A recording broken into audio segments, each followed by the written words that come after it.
Hi, my name's Max Lemayan.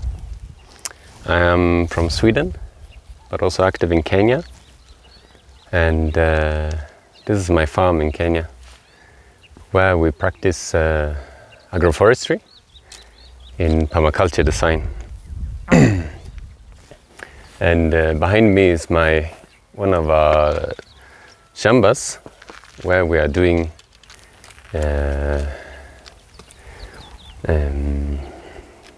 restoring the savanna and grasslands and keeping sheep and goats, and seasonally we also keep cows here. So in this land, as we have been maintaining this place in managed grazing, it has improved, and we are getting some species of bushes and some species of trees. And one of these trees that we have a few of, and they're coming up well and growing well now,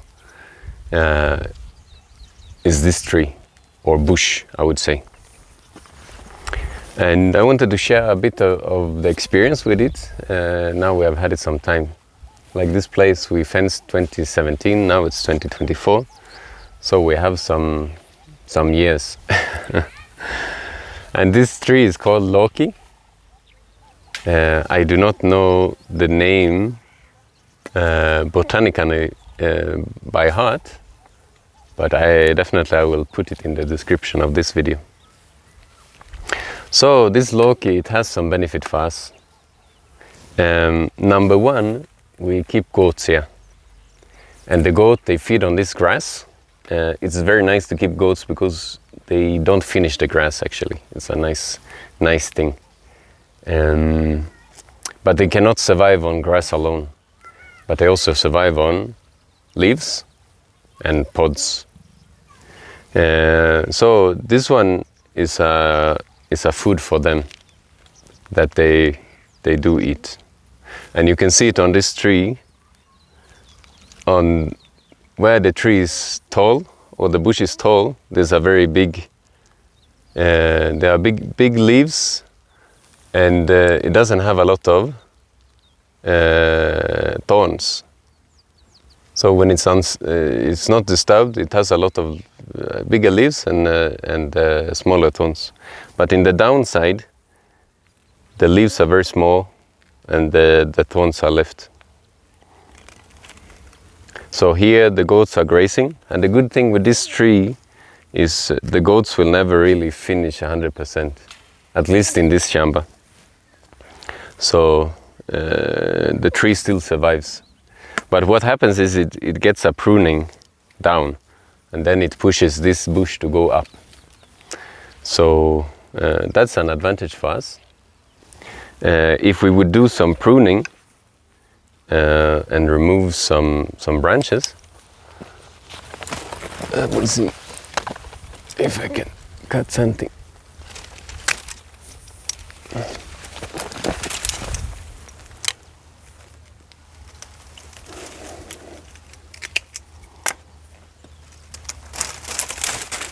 Like this now. This one is now something that has the twigs, it has the thorns, and it's something that we can place now where we have something we want to protect. If there is a tree somewhere that we don't want to be grazed or something, or if we want to improve the fence, we can place it along the fence. So the pruning is useful for us, something that we do use in fencing and planting, because some trees we plant here or try to grow here, you have to protect them with branches so that the goats will not eat them.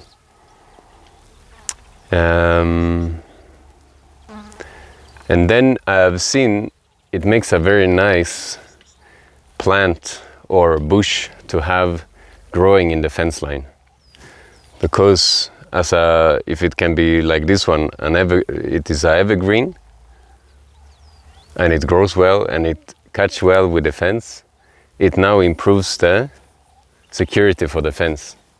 It blocks the view, and there's no way someone can climb over this. There's no way. But when you see, when there's only this thing, only this fence is the best for keeping animals away. Very, very perfect. But for people, they can easily climb, putting their feet here. So if this kind of bush could be planted all along this fence will be very, very secure. So it's only that we have not understood really how to grow this tree. We cannot find it in the nurseries. It's an indigenous tree. So far it's been planted by God. So far it is spreading itself. Here we have another one. And we don't really know how it's spreading. We can see that it has some seeds sometimes, and maybe birds eat them and take them to be spread.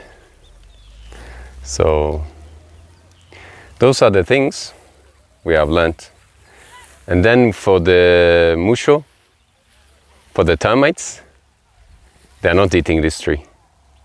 So in this place we have a lot of termites, and they cannot finish this one. They cannot finish it as it's growing, and they can also not finish it even when you are pruning and placing somewhere. Like here, you can see we are using another tree. We are planting a blue gum here, and then we are putting these branches. For this one, this is an acacia, and this one will last for maybe 2 years. After 2 years, it will be finished by those termites. They will come here and eat it, and then it will become soil, which is still fine. It will help that tree. But if we use this lokii, it will stay a very long time, a very, very long time, because the termites cannot eat, and then it's a very hard tree. So I think those are the experience we have that we can share about this lokii tree or lokii bush.